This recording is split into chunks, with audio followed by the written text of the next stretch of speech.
Recording. Um, so if you haven't submitted your primary yet, no worries. Would also just like to emphasize it's still really early in the cycle, so you're not behind by any means at all. But we just wanted to get some information about secondaries out there in case any of you are starting to think about those, or want to start pre-writing. This would be a good time to start doing that as well, because once they start rolling in, it's pretty fast and furious. Okay. So in case you're wondering what are secondaries, just briefly, these are sort of questions that are sent to you by every school that you apply to. They're usually significantly shorter than what you had to write for your primary. Some of them are only 200 characters, 500 characters, 600 characters. Um, it really varies depending on the school and the question.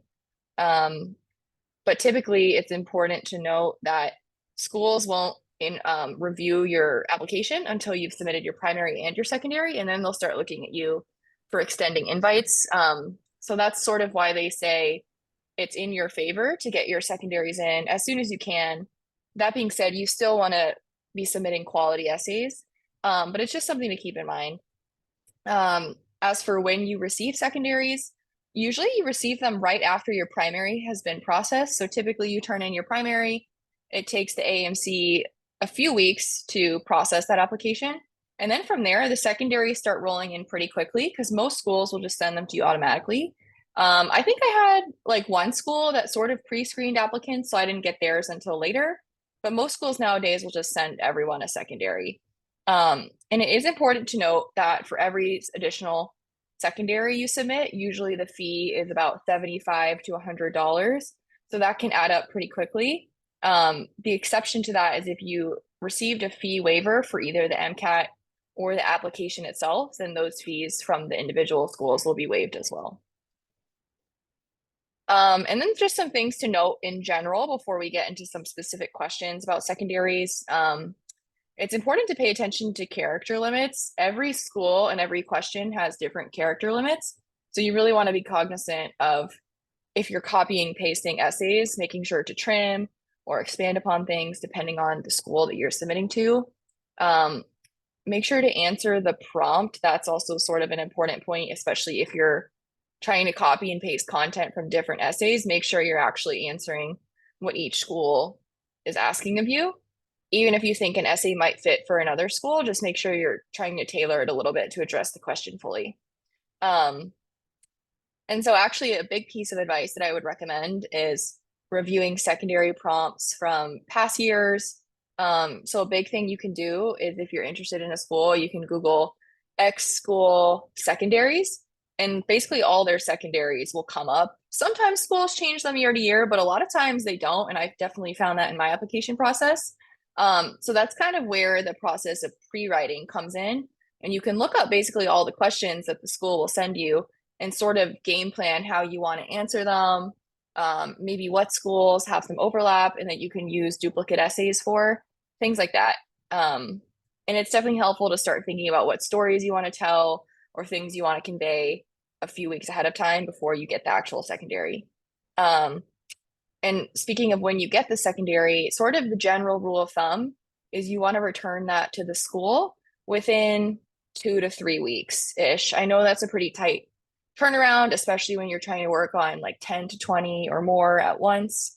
But as I mentioned earlier, a lot of these schools offer interviews on a rolling basis. So it's sort of in your favor to be on the earlier side if you can be.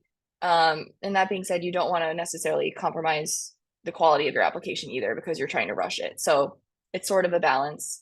And if you know anyone else applying to medical school, it can actually be really helpful to bounce your secondaries off each other, have someone proofread it, just get a second pair of eyes, or have an accountability buddy too. So a lot of this I just mentioned. A lot of themes are repeated year to year. So we'll bring up some common questions later in the webinar, but it's definitely of note that the schools will ask you a lot of the same content. So the good news is, while it seems like you have to write like 100 essays, in reality, you can copy and paste a lot of content from school to school. And as I mentioned, I would recommend Googling X School of Medicine secondaries if you want to see the schools you're interested in, what they're probably going to ask you. Um, and then, as I mentioned earlier, if you are going to be copying, pasting, kind of the key things is make sure you're actually answering that specific school's question. And a really big thing is make sure you change the school name. Especially if you're copy pasting from school to school, make sure the correct school name is in the correct school's application. Because that's a really quick way to get your application thrown out, unfortunately. Okay. Um, so we kind of gathered a common list of questions and themes that come up across all secondary applications.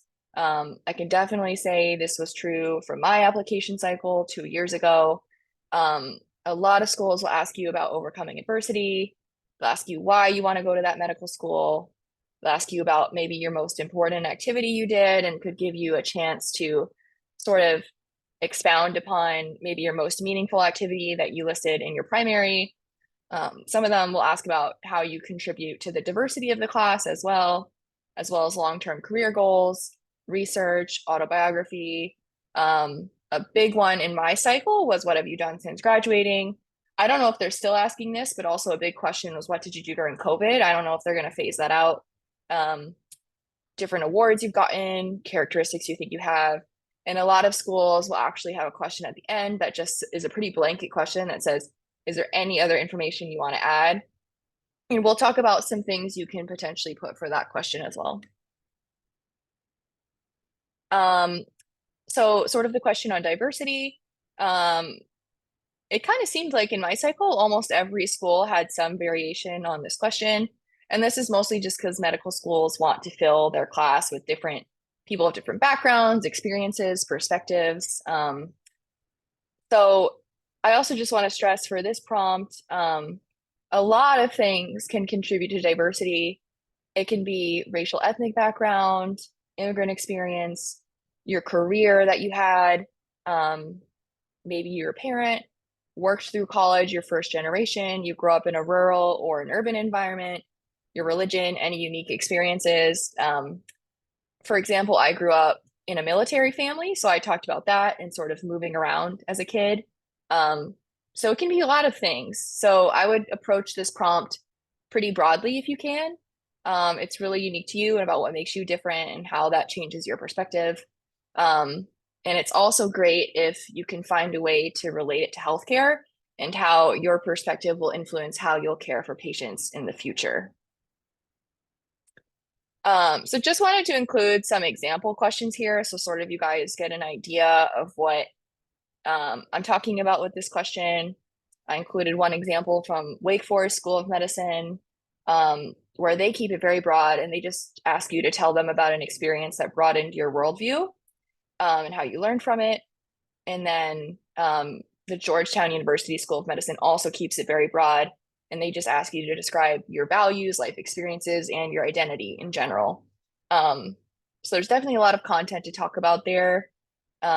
And just keep in mind, a lot of times these prompts are like 500 characters, which is typically under a page. So um, definitely it's important to kind of distill the core pieces of your identity and decide what you want to talk about.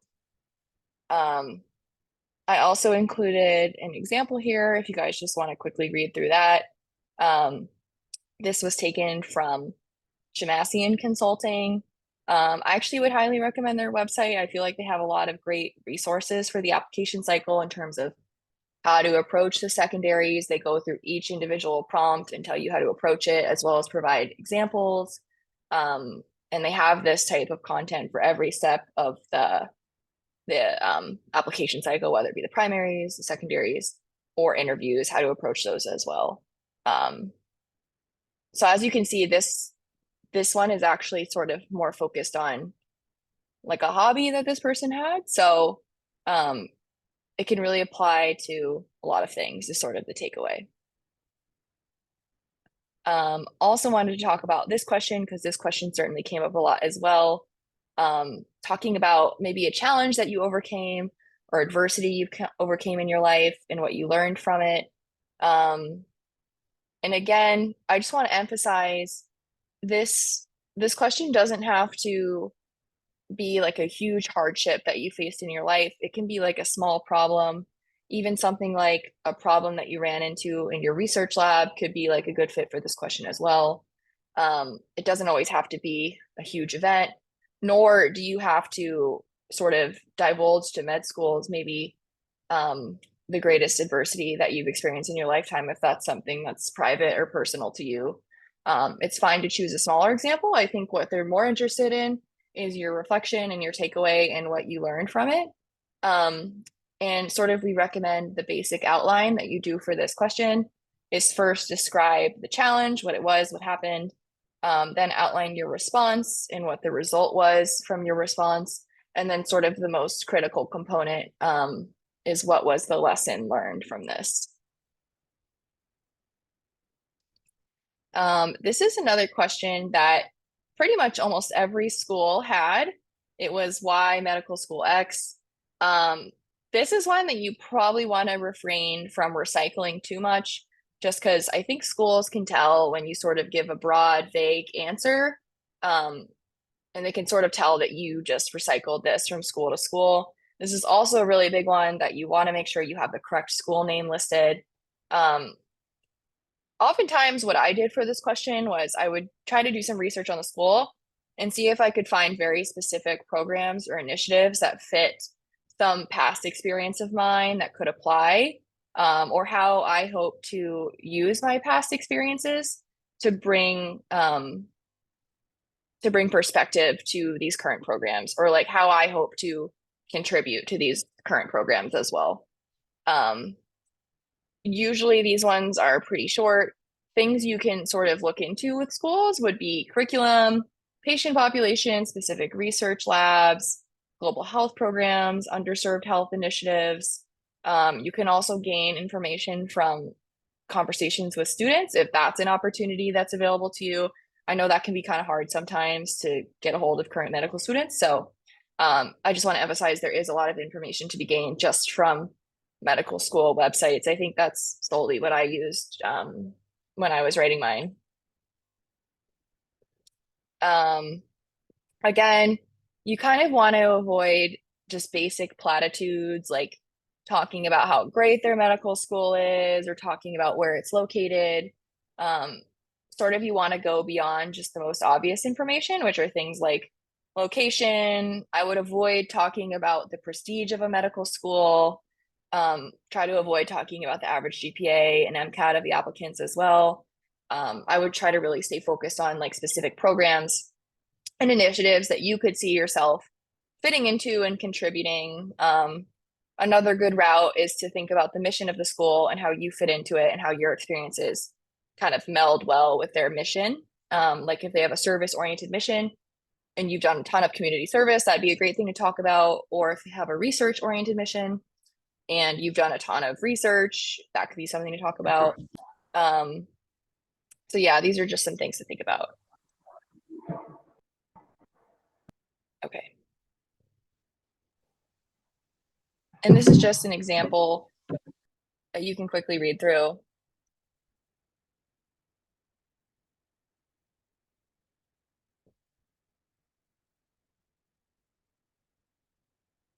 As you can see, this one kind of focuses on supporting underserved communities. Actually, I think even it's good to be more specific than this example kind of goes into. And you can even list specific programs. I think it's always good to do that because it shows you did your research. Okay. And the anything else essay. This one I found pretty tricky when I was applying. A lot of times it's at the end, it's optional, it's very open-ended, and it's just like, is there anything else you think we should know or that you would like to tell us? And I would say for this one, sort of use your discretion. You definitely don't have to put anything in. And if it feels forced, I wouldn't necessarily feel the need to write anything. However, if you think there was something major about your journey or your identity or the things you've done that you didn't get a chance to cover in your primary or your other secondaries, this could be a good place. And actually, for a lot of mine, if they didn't have a why us essay, I kind of used this slot to put in a why us essay or like why I wanted to attend their medical school. So keep in mind that that's also an option. Okay. I'm gonna turn it over to Alejandro. Um, this one of a lot of questions they do ask on the secondaries also is what are your long-term career goals?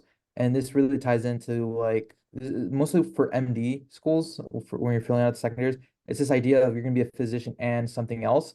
And this is like can be in relation to research, and research can mean anything. It can be basic benchtop research, machine learning research, or even something in the social sciences or something not even related to medicine. And so what they're trying to see is that so once you become a physician 10, 20 years down the line, what else are you going to be doing alongside having that platform of being a physician? And so there's multiple ways for you can play that kind of angle. And so you can talk about if you're not necessarily researching in something that's very important to you, you can look at other things such as advocacy, work you've done with global or public health or volunteerism, such as working in the community. There's some med schools. You're going to see that there's a lot of different types of med schools when you read their mission statement, and kind of the two big buckets I've kind of seen. They're programs that are very community health focused. So their main goal is to make physicians that stay in the community and take care of the health needs of the community nearby. And there's other med schools that are really focused on kind of, they have a different goal where they're kind of looking for, I would say, physicians who would go out and kind of uh, look at medicine in a different way, like advance it through different platforms, such as through research, advocacy, and kind of these other things that I was talking about. And you really got to kind of focus on what the school mission statement is and kind of, I guess, like not necessarily lie, but kind of like play at the angle that the schools are coming from. And so, um, and the goal of this question is just to really identify what you're passionate about. And so, some of these things that you talk about at the end should be kind of connected with things you've already done. So, I personally would recommend you guys to kind of pivot 180 degrees and say, "Oh, I'm really passionate about this new thing that I've kind of just Googled or saw a YouTube video on and thought it looked really good to say on a secondary." It's got to be kind of a little bit connected to the experiences you've personally had in your life. And so that's just the main goal of the question, to identify something you're passionate about. And what this question is also trying to get at is that med schools are really interested in looking for people who are going to be leaders in camp on campus and also in their careers. And so by leaders, they're people who, just don't only identify problems. They're also people, you're also going to be someone that's going to seek change and address those problems, either just at the med school level or also like once you're an actual physician. And so as I was mentioning, that you should already kind of be like operating at this capacity. It doesn't have to be something significant. It can be at anything you do like locally on campus or whether you're working at a gap year job. They just want to see like, are you the type of person that's just not going to just be a med student, but also interested in kind of doing more with the opportunities that you're going to be given?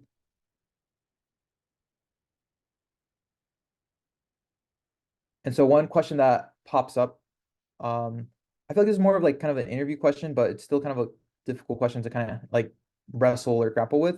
But it's kind of the autobiography question, like, who are you? Tell me more about yourself. That's kind of how they kind of open it up. And so it's like a little bit different from the personal statement. I think this autobiography, it's more of like, who are you? So like, who is Alejandro Diaz? What are the things that make Alejandro Alejandro? And so that can be dissected in a multiple of different angles. You can really focus on the skills that you have developed.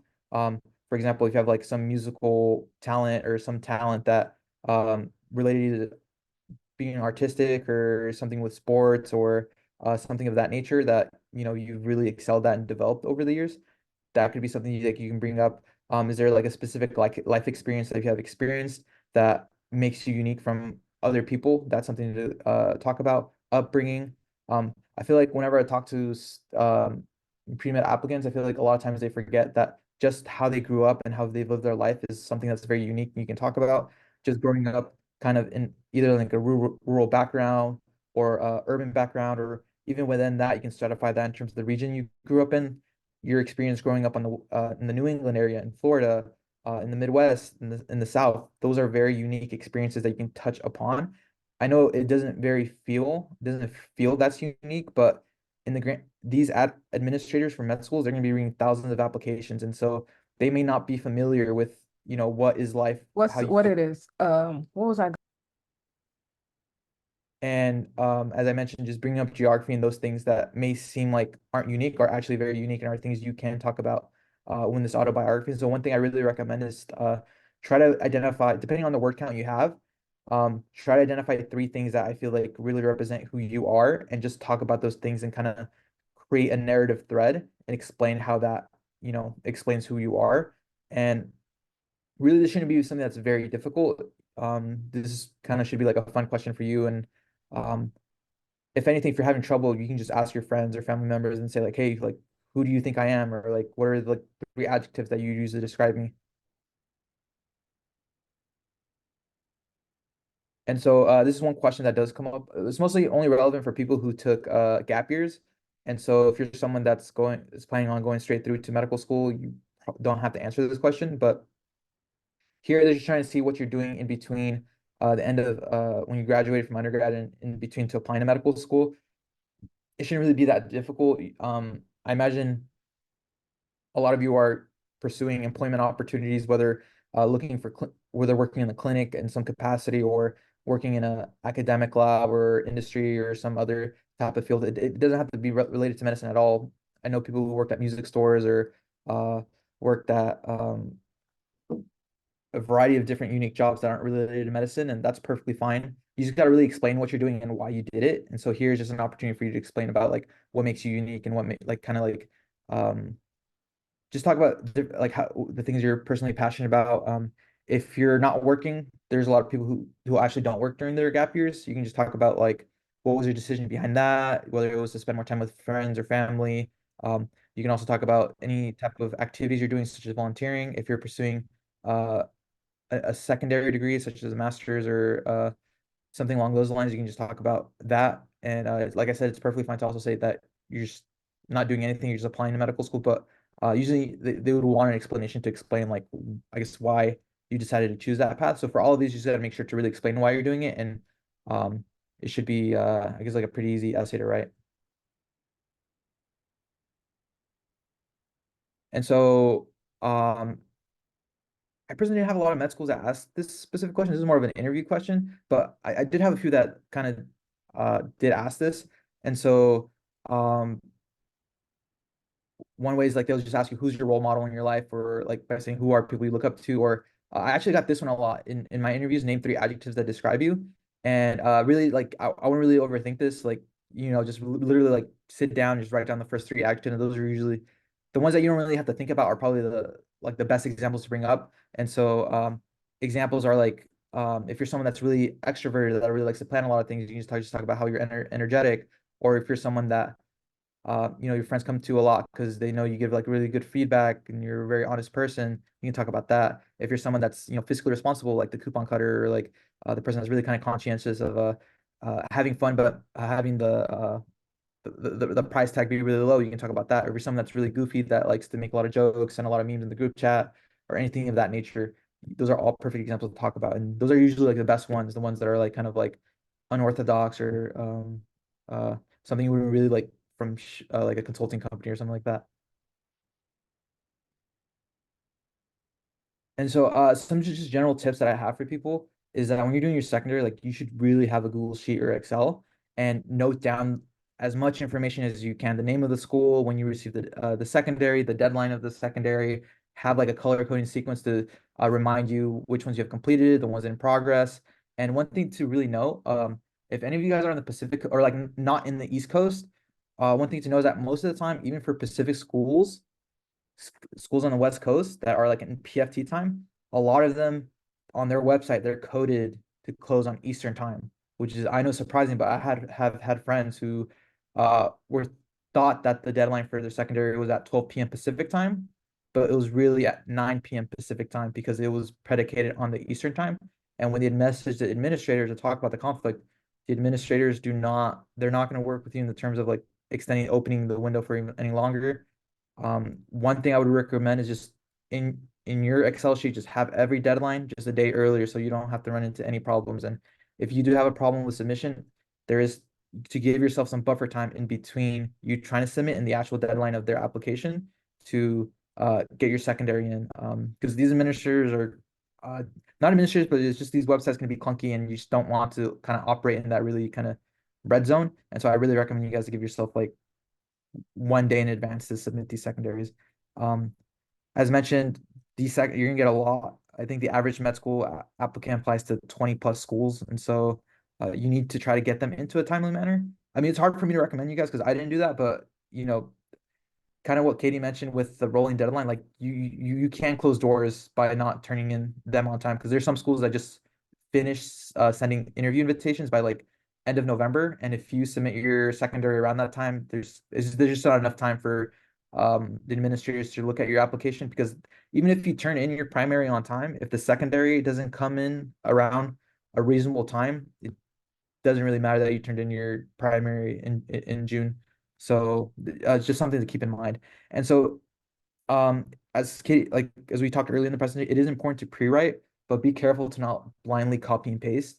You should still take like 30 minutes, 15 and 30 minutes to make some edits, to massage in a couple sentences or two to make it to make the schools feel like you wrote that secondary specific to them. And so be very careful of just blindly copying and pasting because those guys can tell if you grab like like two paragraphs from two different essays and you just put them together into one, like try to make a Frankenstein essay, like they can tell. So try to make sure the transitions are nice and like I guess really focus on those areas where you're kind of like scissor cutting them together and make sure there's nothing like really uh, I guess like jagged about it. And so one thing I do recommend is to kind of prioritize. So like kind of the one thing I kind of saw with med schools is that I feel like the approach that I would recommend to people, you don't have to follow it, but it's to work on the inside out approach. And so by that, I mean inside a lot of times look at the state you're from or the region you're from. A lot of times you're gonna have a med school that really caters to students that are from that region. And for example, like on the West Coast, like University of Washington and a lot of the UC schools, like they have like high in-state acceptance rates of like 90 to 95%. And so those schools really cater to their own state residents. And so you try to identify those schools that, are meant for kind of you to be there to return to those communities and become a doctor and really kind of get those secondaries in as soon as possible because you're most likely going to your acceptance going to be is from one of those institutions. Once you get those in, really start prioritizing the schools that are kind of like I mean, I feel like med schools is really hard to get in general, and so there's no such thing as a safety school. But from there, just keep applying out to the schools that you're really interested in, that you feel like you cater to their mission statement. And I know like it can be really scary, and a lot of people just apply to so many schools, like 30 to 40. But in reality, in that list, like there's probably like only like 10 to 20 that you guys are really would consider going to, and so you kind of have to strategize and say, okay, so tier one, these are going to be kind of the first bracket of schools I will try to do the secondary as fast as possible. And then tier two, those are kind of like the reach schools and some of the other schools that are like you'd love to go to, but it might you feel like it might be kind of difficult, like I guess like a reach. Send those in, and then kind of from there, just kind of create your own tier list so that the schools that you really want to go to, you feel like you have the best chances of going to, get those secondaries first, so you can get those interview invitations down the line in a month, and then from there, kind of like work as a domino effect. And one thing I would tell you is like do not like sleep on these secondaries. You have to give yourself hard deadlines, or else you just feel like it'll just be a snowball effect where you'll already be a month in, which happened to me. Like I was a month in, I was like, wow, I don't have only have two secondaries to turn in. Like I need to do something, and obviously it sucks. Like especially if you're working full time. Like I ended up using some of my PTO days to give myself time to actually get these done. It is challenging, but like in order for it to be manageable, the workload and not interfere with your life, I imagine a lot of you have school or jobs that you have to, return to in the day. Give yourself hard deadlines so that it doesn't interfere with that. And so this is just our contact information. Here's our email, our social handles, Instagram, and our website. So I think now we're gonna go to breakout rooms, right, Katie? Or oh yeah.